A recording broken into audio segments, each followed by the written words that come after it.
We provide you the platform to turn your dreams into reality. Give wings to your aspirations with KR Mangalam University. Bharat और चीन के रिश्तों को लेकर एक बड़ी कूटनीतिक हलचल हुई है। चीन के विदेश मंत्री वांग यी सोमवार को भारत पहुंचे हैं। वह 2 दिन की भारत यात्रा पर आए हैं और इसी दौरान उन्होंने आज भारत के विदेश मंत्री डॉक्टर एस जयशंकर से मुलाकात की। दोनों नेताओं की इस मुलाकात में कई अहम मुद्दों पर चर्चा हुई। लंबे समय से भारत और चीन के रिश्तों में तनाव बना हुआ है, खासकर सीमा विवाद के बाद। ऐसे माहौल में यह बैठक बहुत महत्वपूर्ण मानी जा रही है। बैठक के दौरान विदेश मंत्री जयशंकर ने साफ कहा कि भारत और चीन ने अपने रिश्तों में एक कठिन दौर देखा है।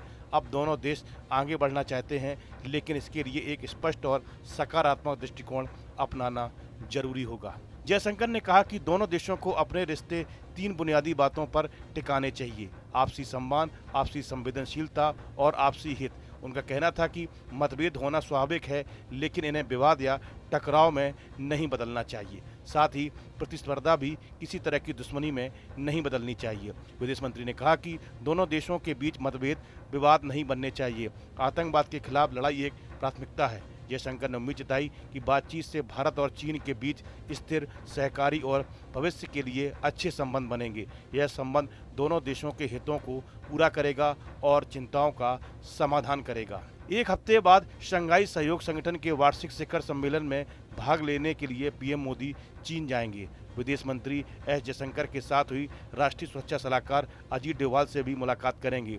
वांग यी 19 अगस्त को पीएम मोदी से भी मिलेंगे। विदेश मंत्रालय की प्रवक्ता माओ निंग ने कहा कि वांग की यात्रा के माध्यम से चीन भारत के साथ मिलकर काम करने की उम्मीद करता है। वांग यी की इस यात्रा का उद्देश्य दोनों देशों के बीच राजनीतिक विश्वास, व्यवहारिक सहयोग को बढ़ाना है।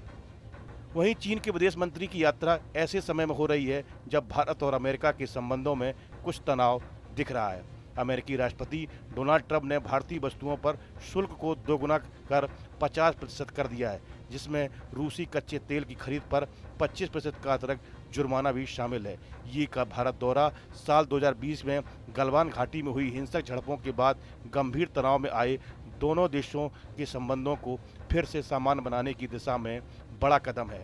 उन्होंने कहा कि साल 2024 में दोनों देशों के नेताओं की कजान में मुलाकात के बाद किसी चीनी अधिकारी की यह पहली मुलाकात है। वांग के साथ अपनी मीटिंग में जयशंकर ने चीनी समकक्ष का ध्यान इस तरफ भी दिलाया कि सीमा पर तनाव कम करना जारी रहे। जयशंकर ने चीनी विदेश मंत्री के भारत आने पर आभार जताया और उम्मीद जताई कि आगे की बातचीत से रिश्तों में सुधार का रास्ता खुलेगा। वहीं वांग यी की यह यात्रा दोनों देशों के बीच नए भरोसे और समझ की शुरुआत के तौर पर भी देखी जा रही है। इस वीडियो में फिलहाल इतना ही। आप बने रहिए न्यूज नेशन के डिजिटल प्लेटफॉर्म के साथ। जहां भक्ति है हर शब्द में, कथाओं में छुपे हैं दिव्य रहस्य और ज्योतिष देता है जीवन को दिशा। धर्म से जुड़ी हर बातों को जानने के लिए हमारे चैनल स्तुति को सब्सक्राइब करें। चैनल पर जाने के लिए इस लिंक पर क्लिक करें।